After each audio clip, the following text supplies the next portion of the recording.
Hello, everyone. Welcome again to the Death Chicks with myself, Misty Lynn, and my wonderful co-host, Patty Burgess. We are here because we both share concern about all the humans on the earth and all the humans that will die and that don't talk about it. Everyone experiences loss. Everyone will experience loss if they haven't already. It's a fact of life, and it's something that for some reason we tend to zip it as a society and as a culture. And this lies heavy on my heart because I'm interested in human potential.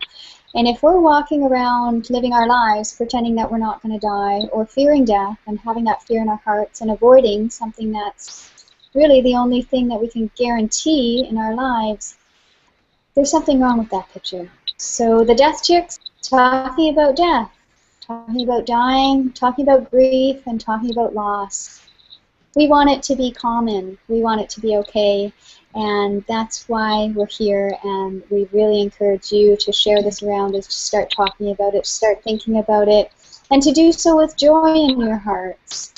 And I'm going to pass it over to Patty now because our wonderful guest today, Lynn, she's experienced tremendous loss in her life, and she's still smiling, and she has overcome so much. So we're hoping that her story, by her sharing it with you, you'll be able to face whatever comes your way and what has come your way. So I'm going to pass it over to you, Patty, and thank you everyone for joining us. Thanks, Misty. I appreciate that, and what we're all about is having the conversation. And today we're going to have, I think, I've had some amazing conversations already with this lovely woman, and her name is Lynn Hawkins. What we're going to be talking about today is how death and grief can lead to living a legacy. And that's exactly what Lynn has done. And I want to give her sort of a proper introduction as to what all she's done and accomplished, and then to know that she's done this with grief that for most of us would be crippling. And I'm sure at times it was from her as we hear her story. But let me share with you a little bit about Lynn, the money girl, as she is known, is an entrepreneur on a mission to help increase the number of wildly successful, I love that term, wildly successful women-owned entrepreneurial ventures across the globe. She's a CEO, founder, and dean of the P3 Academy of Social Entrepreneurship, a 3060 Unite certified business acceleration coach, and dean of the School of Social Entrepreneurship at Directions University. And Lynn brings her 30-plus years in the corporate world, where she's built thriving businesses within the corporate structure. And, you know, just there on her bio, you'd think that her road to all of that, to those accomplishments, was easy. But along the way, death was with her every step of the way. And it really affected every significant relationship in her life. And as you saw in the write-up, she lost her father at age 7. And then it continued from there. She lost her mother and her brother. And then unspeakably, she lost her son at the age of 33 in a tragic accident. And yet, you know, here she is. Here she is, as Misty said, still smiling. She's very willing to talk about it. How many people do we know who don't want to talk about it and kind of retreat and isolate? And I personally want to know what her secret is, because I know that sometimes even the tiniest of grief can derail many of us, for more than we ever thought it would. And I'm sure there's a lot of wisdom to be gleaned from our conversation today. And I do want to share with you that today is our last show of the series. We usually are on 8 weeks, off 2 weeks. So I am very happy to be ending up this series with this conversation. And then we'll be back 2 weeks from now. Welcome, Lynn. How are you? Thank you, Patty. Thank you, Misty. I'm doing well, and I'm so grateful to have this opportunity to speak on your show and on this topic that actually means a lot to me. I bet it does. And also, by way of coming on our show, you were just hosting your own show, were you not, or were you a guest on another one? No, I was hosting my own show, and technical difficulties helped me to end it a little early, but it still proved to be technical difficulties, so I wasn't able to jump on here as early as I wanted. But, you know, that's part of what life offers us to, is, you know, how are we going to move through these things called, you know, what shows up every day for life. That's right, and that's right, and that's why it was a compelling story to me to talk with you. You know, and when we first talked, we were finding out a little bit about each other and sort of what motivates us both to be in this space. And yours is obviously empowering women and being able to kind of walk with them side by side when these kinds of things happen, and in spite of all that, find wild success. So I'm wondering if you can take us back a little bit. Well, actually, first, we want to find out, because some people know you as V. Lynn. We're calling you Lynn, and a rose by any other name is still a rose. So tell us a story about how V. Lynn got there. You mentioned it, but we don't know. So go right ahead. You know, I mentioned my dad died when I was 7, and my mom found herself pregnant at the time and then single mom. And, you know, I can't imagine back in the, you know, early 60s, mid 60s, what it felt like to be a single mom.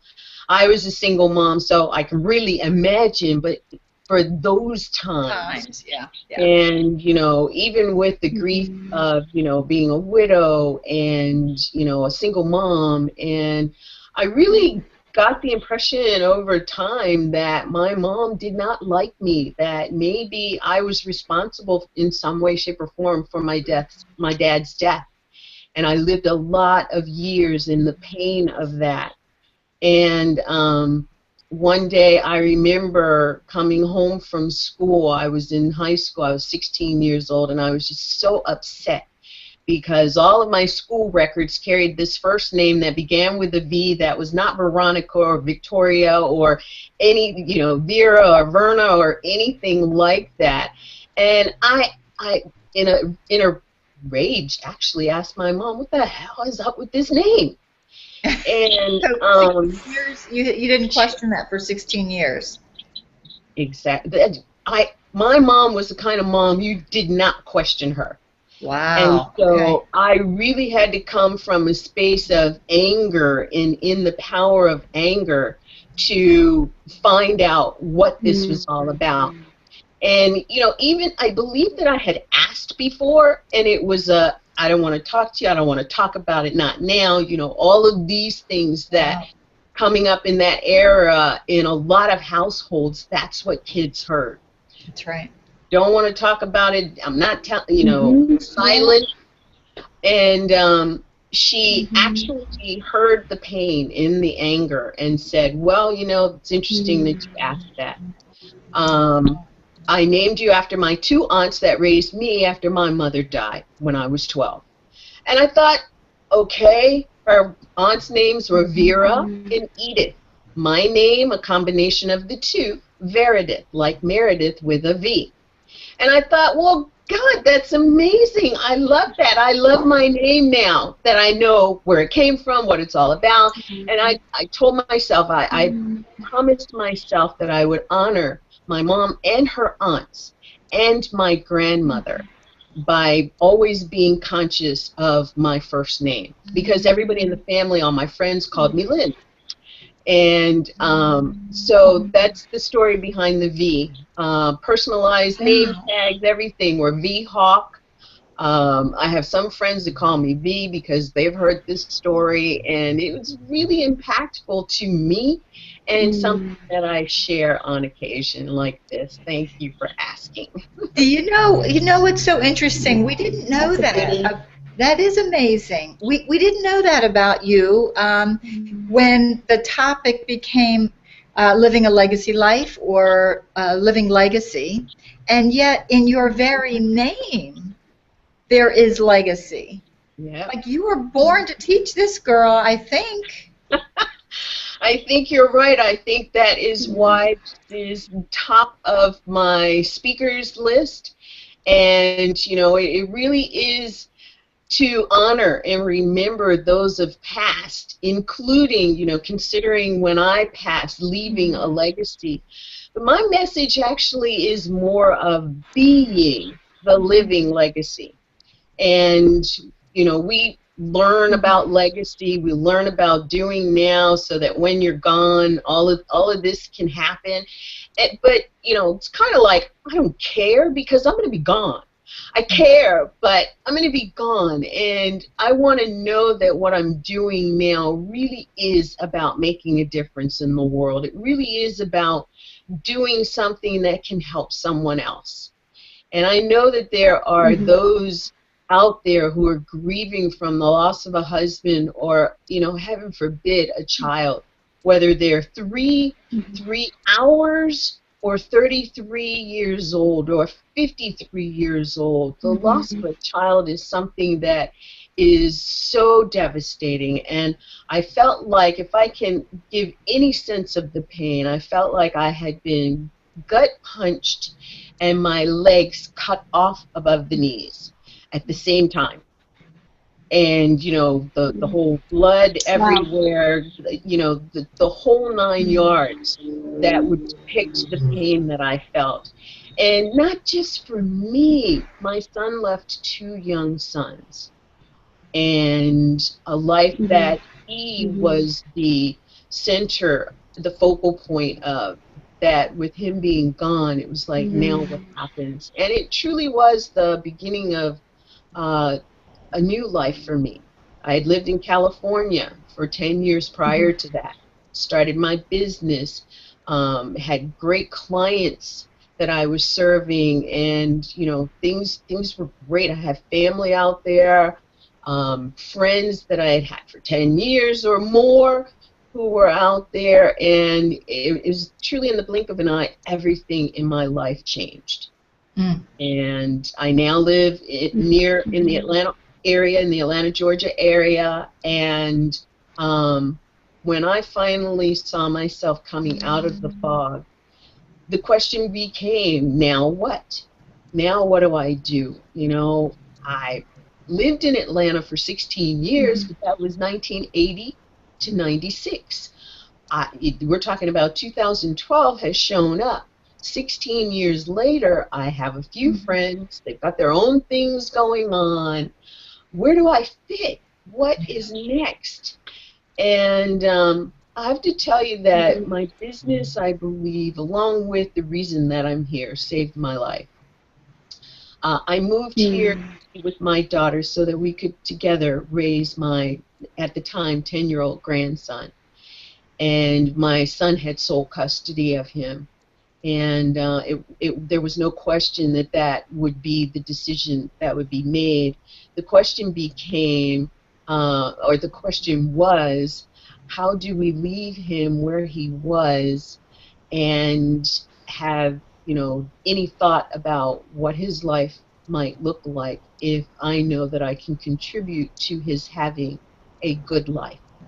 And so I left California one day thinking I was coming to meet my daughter, to go and take care of business, and I didn't get back home until 4 months later.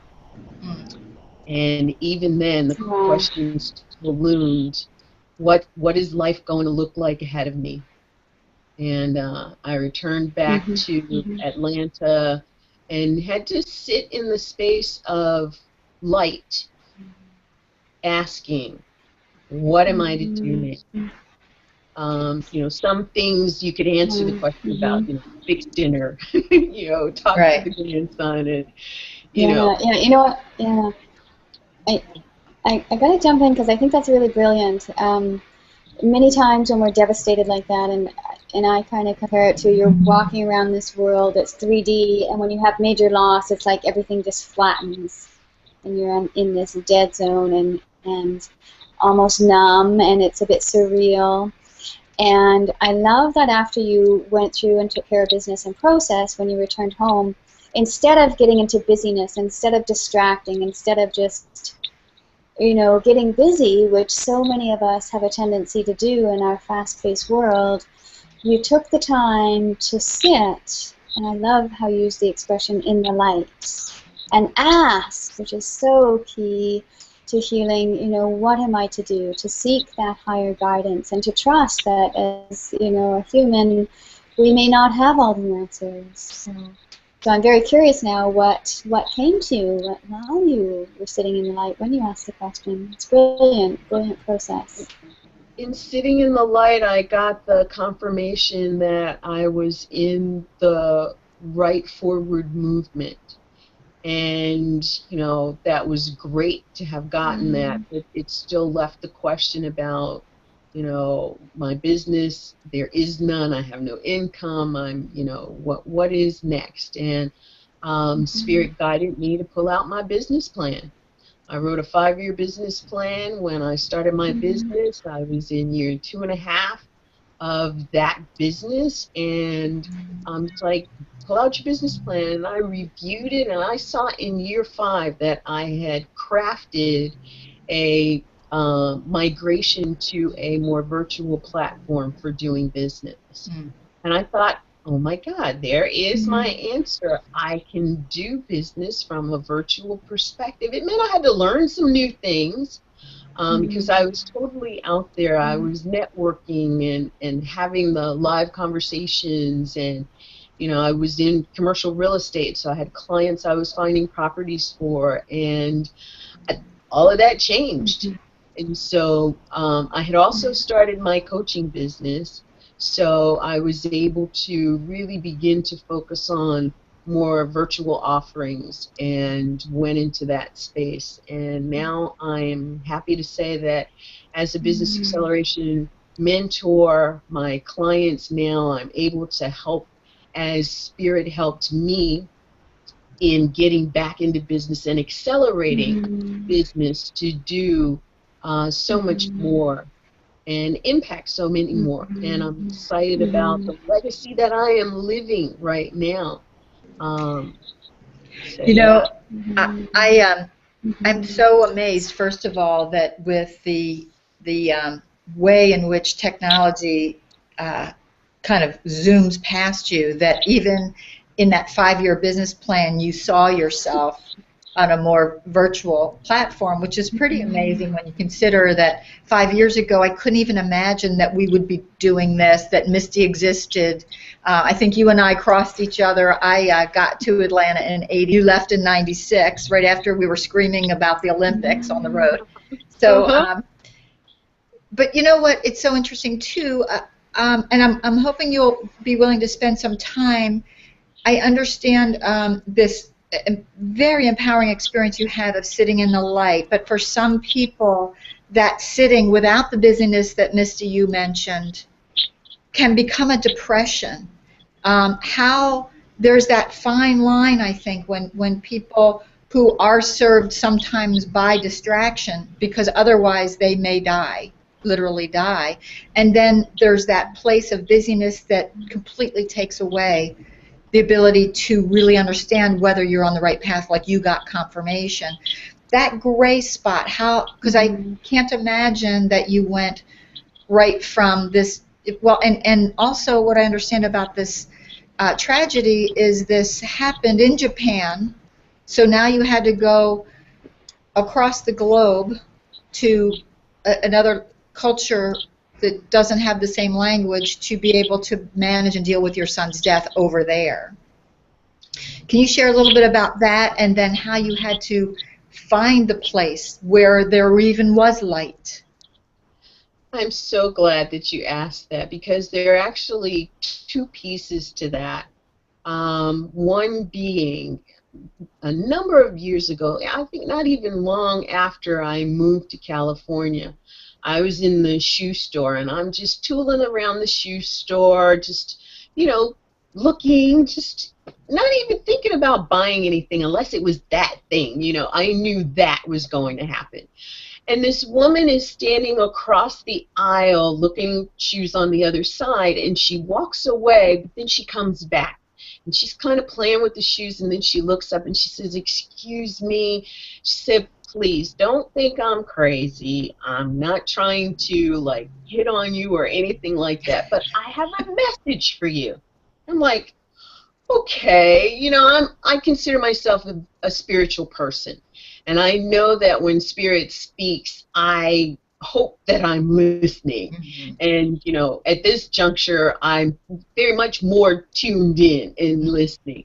But back then, it was something that I did, something that I knew. But I have to tell you, she said, I said, no, please share. I don't think you're crazy, and I'm willing to listen. What I do with it is absolutely what you do with it is on you. I'm just told to tell you, and then I'm out. I was like, okay. And she says, you are a light worker. Your work is very important, and don't be distracted. Don't be dismayed by what you might encounter on the way. Just remember, you're a light worker, and your work is very important. And I thought, okay, well, thank you very much. And my next thought is, what the heck is a light worker? It sounds like a good title, but what the heck do I do with that? I'm like, okay, Star Wars. I have my lightsaber. It's my highlighter. It's a light work. So I thought, okay. And the amazing thing, yeah. What's that, then? Sorry, there's a bit of a lag, but is that nowadays when we hear light worker, like everyone in this community, I feel would get it. And I don't know how long ago that was, but probably even 5 years ago in my world, that would be like, what's that? And for sure 10 years ago. So it's, I just want to say how amazing it is that we've jumped forward and that we now know, a lot of people are savvy to what a light worker is. So. But if not, if there's somebody here listening, what was your experience of that? Right. Well, it was actually quite funny because I stood in the space of, well, what is a light worker? And Spirit actually answered me. You will have the opportunity to find out. Just hold on to the message that was given to you. And I thought, okay, I can do that. I didn't get the energy of negativity or of, anything coming to me that would, be like the darts of the enemy being thrown at me or anything. Mm-hmm. So I was agreeable to holding the space for those words to mean something at some point. And that was even before I had started my business. And so things moved on a couple of years later or a few years later. I don't even remember how many years later, but when I did start my business, I did a couple of things, one of which was to join one of the local chambers of commerce. And I joined one of the chamber networking groups, and in it was a young woman who was also just starting her business. And she was a Reiki healer and, in this space. And I heard her mention the name of her business, Free the Light Within. And I thought, hey, maybe there's an answer there. So I made it a point to, introduce myself, to find out about her business and what have you. And we actually became fast friends and close friends. And I remember one day I asked her, I was like, don't think ill of me, but can you just tell me what is a light worker? See, now I don't know if they had Google then, but I would have been like all over Google thinking, do I change light bulbs or what do I do? Google may have really just started doing, but I don't know that there were many of us who were actually utilizing Google to find information like what you're talking about. Exactly. I mean, if it were there, but yes. And it might not have even been there. Exactly. Yeah. So, but anyway, I learned a lot of the fundamentals of light working and energy work and how our bodies actually process energy and how we are energy ourselves. I was a sponge looking for the information to soak up, and I was all over the place. Talk about utilizing the internet after that. Yes. I was all over it. I found so many great places and tools out there. That's when I found EFT and learned EFT. I used EFT in my practice. That's when I really found NLP and hypnosis. And I also use those in my practice. And I just wanted to jump in case anybody's watching that doesn't know, EFT, emotional freedom technique, which you might have heard as tapping on specific points, which are like acupressure points that help process the information, or at least take you out of the same loop-de-loop that our bodies go into when we've kind of had a thought or a belief hardwired into us. But my understanding, I don't know if that's close. Yeah, great way to put it. And it really is, you know, as we've grown and grown up, we've formed emotional attachments to certain beliefs and responses that we have for certain things occurring, certain triggers. And we have the ability to change the neural pathways upon which that trigger and response occurs, and you can do that through this tapping process.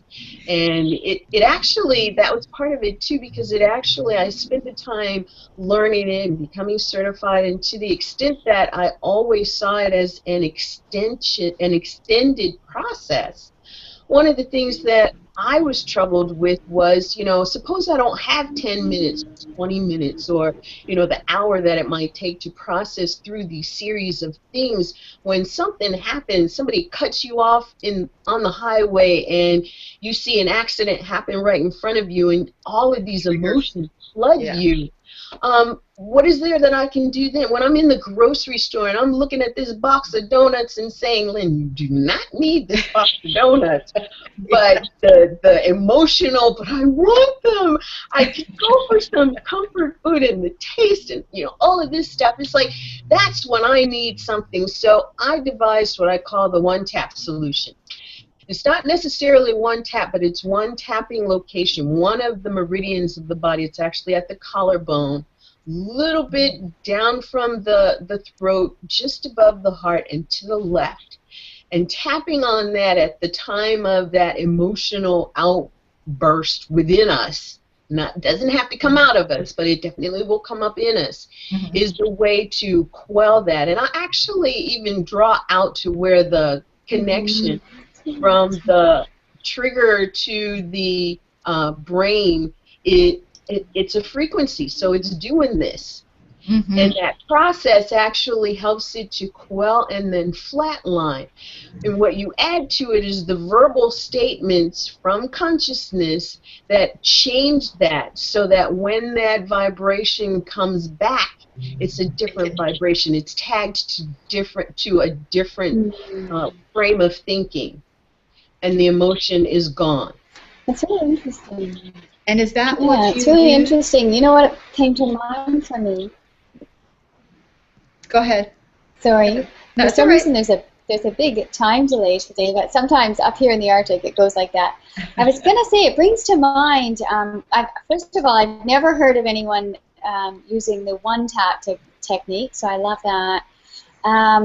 But it brings to mind, and I don't know if I've seen this in movies or if I've seen it walking on the street, but if a woman, and I visualize a woman, is suddenly overwhelmed, oh boy, you know, and breathing deeply and just like going like this, and that's just what I visualize, like, oh my goodness, let me calm down, and this is what I saw when you said that. I've seen maybe that's a subconscious way sharing that.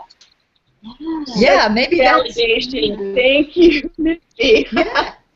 That is great. Maybe things that were happening naturally that people were doing that calmed them and they did not even know, but the you know, subconscious and divine helped create that. So is that what is that a combination of techniques you used when we were talking about, because you mentioned two parts to that. One, you got this information about being a light worker, and then how you used whatever that was to help you not go into depression.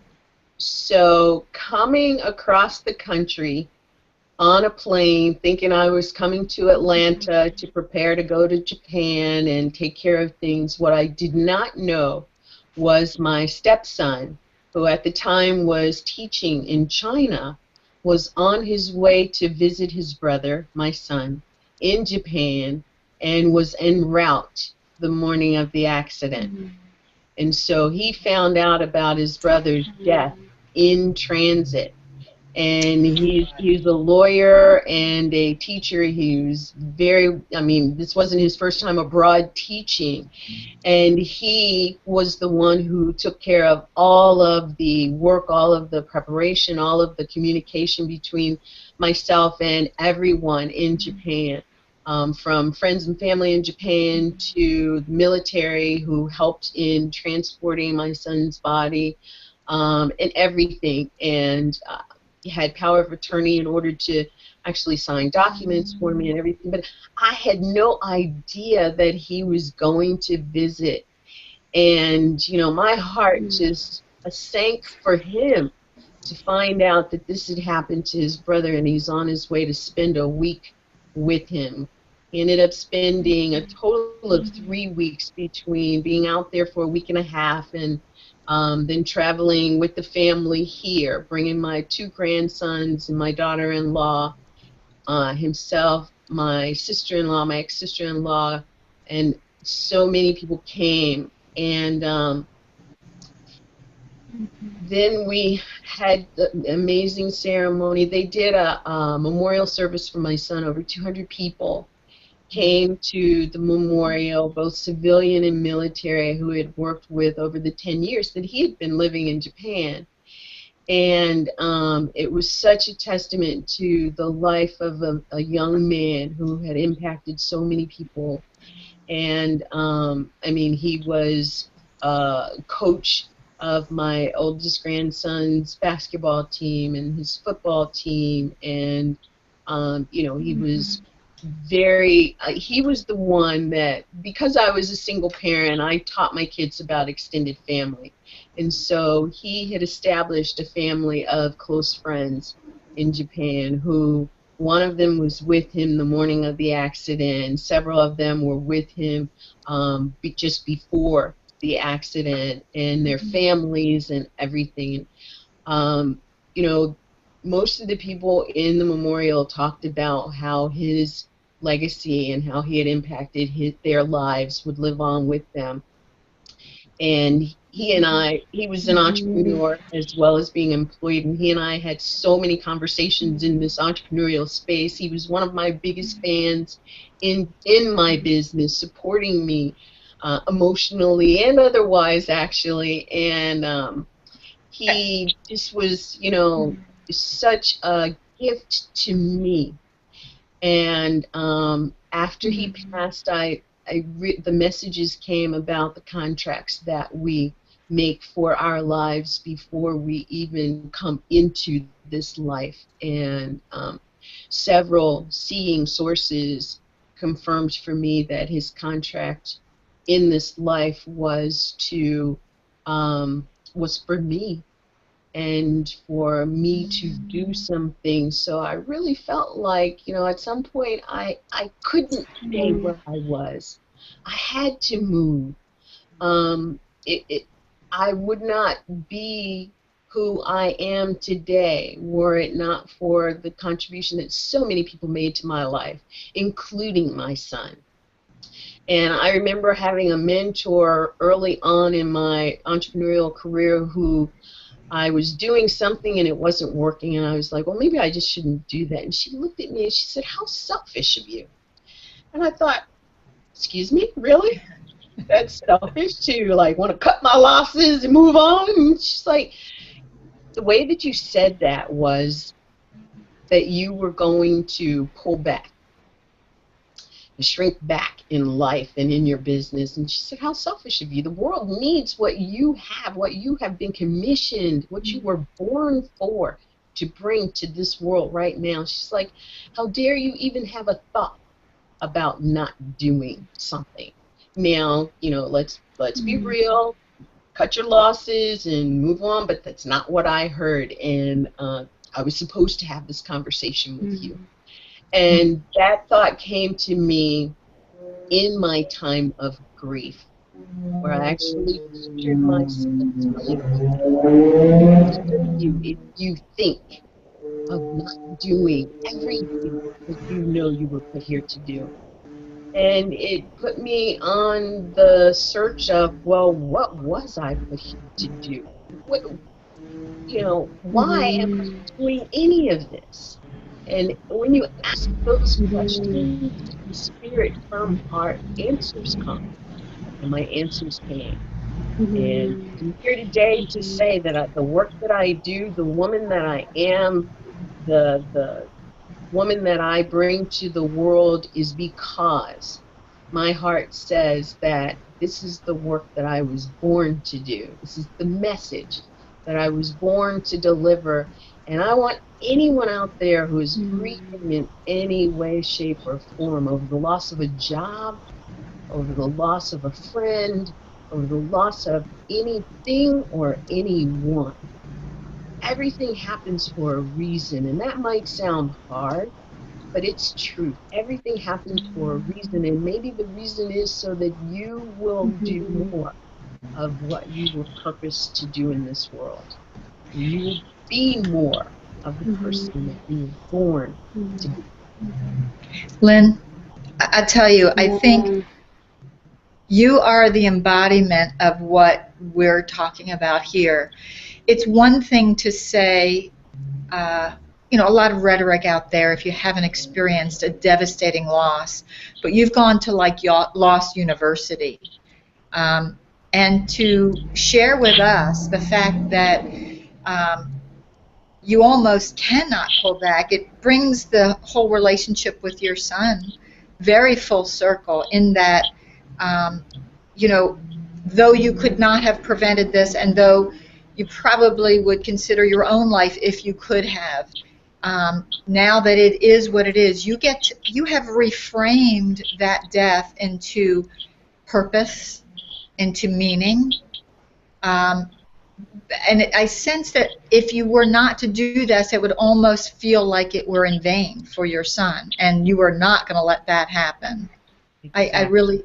I sense that this is talk about living a legacy, which is the topic of this, is that if anything, not that you were not a high achiever beforehand, but it sounds like it got crystallized when you said you had a new life with the death of your son. And purpose. Lynn, it's so inspiring, because this is the kind of thing that we want to yell to the world, that yes, you need that time to retreat and draw your energy in, but don't let that be for the death of you. Let it be for the birth of something that is so powerful on this earth, that is fueled by that intense sorrow. Amazing. Thank you so much for what you do. I love how you frame that, Patty. Let it be for life, your life. Let it be the fuel for your life. Because, anyone that has gone before us certainly wants to see us live our lives to our highest and best good. And, for me, everyone that's gone is now an angel that I can call on and say, help, help, hold me, because my wings are tired. Yes. And they want donuts. They want donuts. I can't even get here. Seriously, you're absolutely right. And it truly is anyone who has gone before that you really cared that much about, that you are in grief over, or anything. Let it be the impetus to give you the strength to move on. Take that next step and that next step. And it really is one step at a time, one day at a time. I often find myself in tears thinking about, wishing that, and to be able to say that I have to be okay. I I want to be okay. Yeah. My desire is to not only be okay, but Yeah. be okay so that I can help others be okay. Yeah, No. and thrive and thrive. That the women that I work with, when they're very close to their grief, when they're very, it's really raw, if it's soon or if it's at the surface, and they always say, speaking of their husbands, I know he doesn't like to see me like this. I know that they don't like to see me like this, and I know they want me to get up and move on, and. And I said, yeah, that's right. And they look up at them because they still feel their presence is so close, and they often communicate with them daily. And the sharing that goes on, and they say, yeah, they're smiling when they think about moving on and moving forward. The loved one who has crossed over is smiling, and it's like you said, they're rooting for you, and it's a beautiful thing, and it's almost just a step. It's almost like some of us have a barrier, but once we step over that barrier and see the light and see them up there rooting for us in the world that we can't see, it's a real shift in perception that I think allows us and gives us the strength to carry on and to feel joy again, because many women feel guilty about feeling joy after they've had a loss, and it's so the messages that I've got is that the people who have passed, that's when they're so happy for you, and that's what they want. So thank you for sharing that. And I also have to say I love the metaphysical part of it, the more spiritual side, when talking about the contract. So this belief and this idea that we have a contract on earth and we're here for a reason, and that death comes to us at the time it is meant to come. And our job may be to accept that and to take the learning from that, and that may be, re-looking. It's really a wonderful opportunity to look at your life again with new eyes and sit in that space, sit in that unknowing, and ask, what is my next step at the time? So you really spoke to that beautifully. Yeah. And I want to ask, just as a question for people in this space. Oh, go ahead. I was just going to say that Patty had asked. Okay, the question is. Oh, go ahead. Go ahead. I'll save mine. Okay, I'll spit out the question, and then you can. I'll spit out the question so we don't lose it, and then you can answer Patty's question if we have time. We could get to this question. So I'm wondering if people are really in that space of feeling stuck and not knowing kind of how to get across that barrier. What would your advice be to them to make that shift? Oh, that is a perfect question, because it can bring in my answer to Patty's question as well. There is a bridge that is needed in order to go from the space of grief and pain into the light. And it is taking that first step. And sometimes we'll look and even maybe need a hand to hold to take that first step and that second step. And for me, I did. I needed that hand to hold, because I told you it felt like I was, on the ground bleeding. And I remembered and remember in many instances words that Les Brown said to me once. He was like, no matter what happens, if you fall down, if you get knocked down, if you trip, whatever might put you down, know that if you can roll over and look up, you can get up. And all I could think was, well, I'm missing some stuff here, but I can roll up and roll over and I can look up. And I felt my hand going up. And in that going up, I felt the hand reach down to get me. And I was able to get up, and holding that hand, take the first step that took me to the light. Mm. And it was truly the light of the love of God that I was able to move into, and I could actually see it as I was moving forward, and then see it surround me and engulf me and hold me long enough for me to heal so that I could stand on my own. And, you know, we've seen the prayer and the footsteps, and I really felt like that was a time where I even may have been carried into the light. But when I saw myself standing there, I felt like this is the source of my energy, the light that allows me to be full of light and able to stand on my own. And now I'm able to be a light that helps to brighten other dark spaces and open lights that are shallow that need a little help in opening to be brighter lights. And I am a light worker. Amazing. Yeah, I love that. I love the full circle. You know what strikes me too? There is that lag because she's laughing now.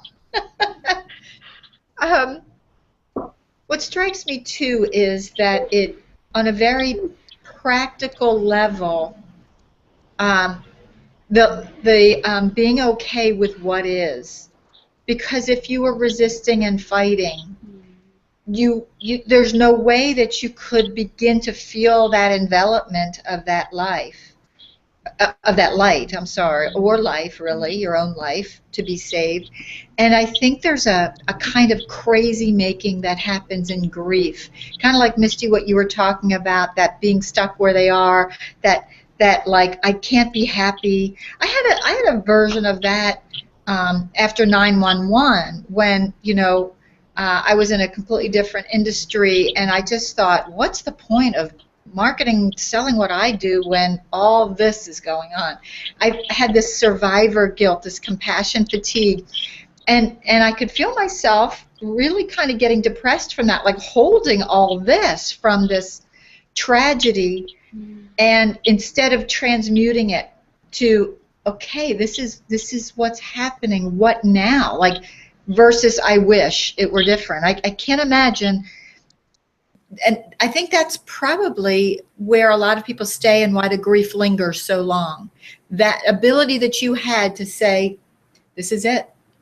It's not that I'm not going to hurt. It's not that I'm not going to want to die sometimes, but this is the truth and this is what's happening. And from there, I can make meaning and I can create a legacy from his death. What else? Otherwise, you die, you create no legacy for your son or yourself. Well, that just did it. We just totally lost. We just totally lost her. I just talked her right out of life. She was like, yep, oh, and she Patty. dropped right off. Wow. Zoom, Okay. God. Wow. That was a really I don't know. anticlimactic culmination to. I was so into it. Okay. She must have been like, okay, Patty's got it. I'm out of here. They got it. They got it. What's the point? That's what I was saying. What's the point? And she left it right. What's the point? Wow. I hope she can get back in.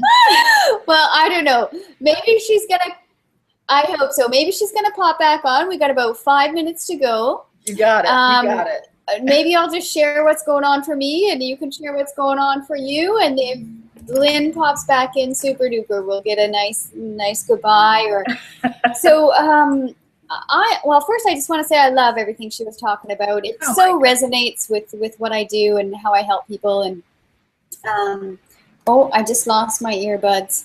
I really got to get new ones, Patty. We can hear you. Everybody's leaving. You know, every me. show I talk about ordering them. Okay, everybody's leaving. Everyone me. can hear me. Okay. Getting a complex here, yeah. But it is what it is. I'll make it short and sweet in case I get cut off. So, okay, bittersweetblessing.com. If you go there, go to the event page. There's a free download mini course, Overcoming Fear. I'm getting ramped up to have a live event on this mini course. So go ahead and download it. And it's fun. It's fun. It's the inner work that we all need to do. It's that place we need to go and say, what's up? In order to get closer to the light. So that's what's going on for me. Over to you, Patty. All right, wonderful. I saw her trying to pop back on, so hopefully she will while we're talking. Over at doingdeathdifferently.com, of course, my course there for people who are drawn to be with the dying, learn how to be with the dying. And even this week, which was so interesting, I got an email just 2 days ago. I haven't responded yet, but I will, from a woman who sounds very much like the whole reason I started in this business. She's 45 years old, like the friend that I lost, had 3 young boys. She's back. We're coming right back to you. Don't go anywhere. But she had 3 young kids, like my friend did.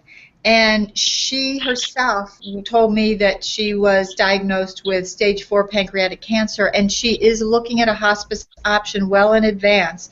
And I thought, how brave for a woman who has 3 boys at 45 years of age. She told me that my ebook, How to Support Someone Who's Dying, 6 Concepts to Master, is going to be her weekend read this weekend. So, we talk about my course being there to help other people, but here's a woman who is coming to help herself, and she talks about, in fact, I'll read next time her email with her permission.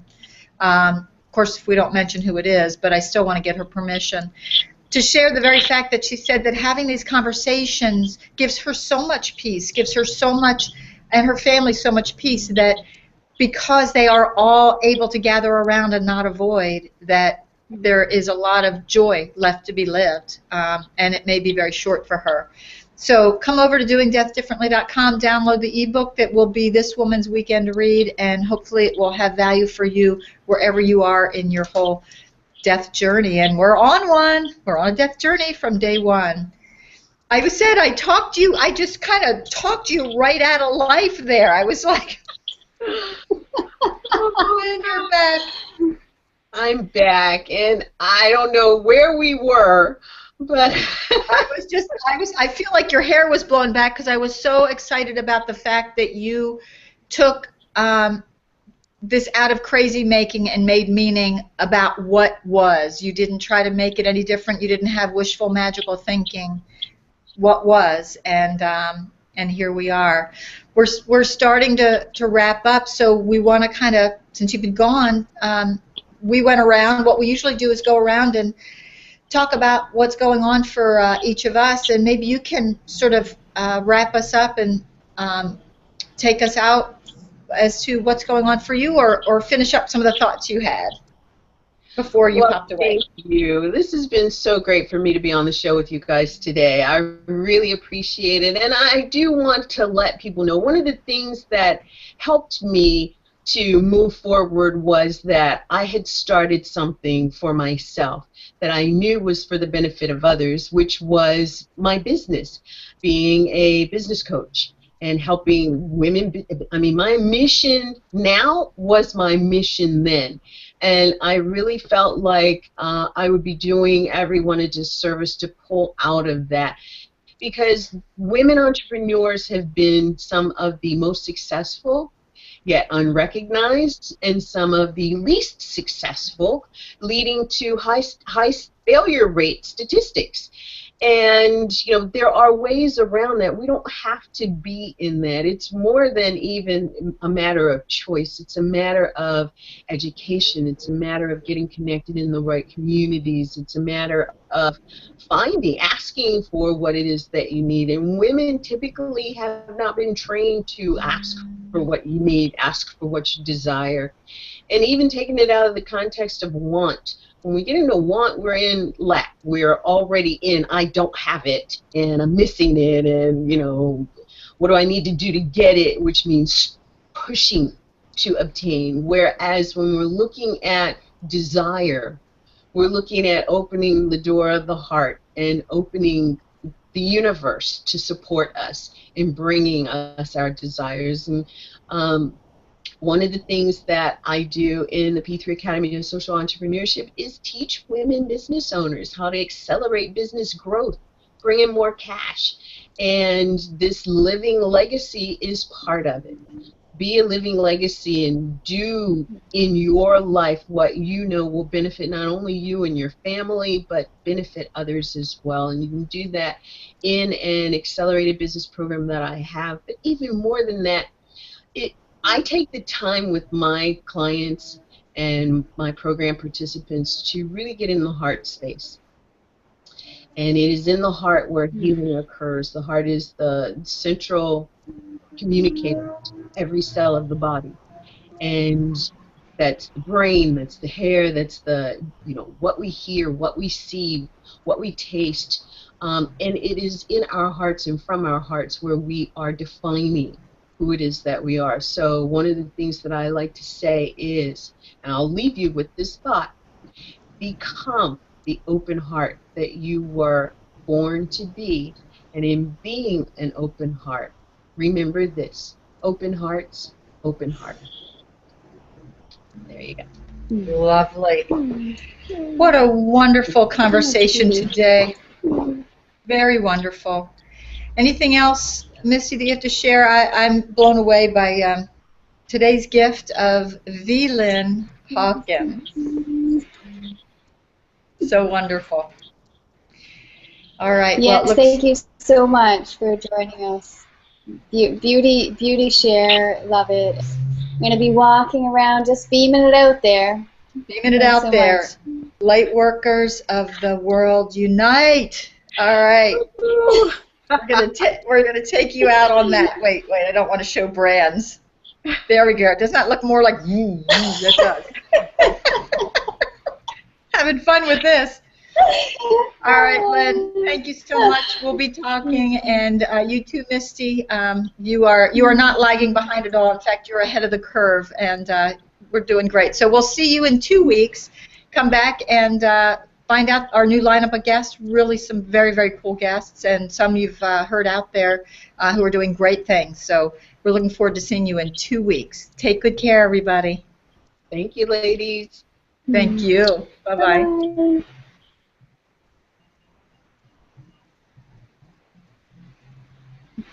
Says it's stopping. There we go.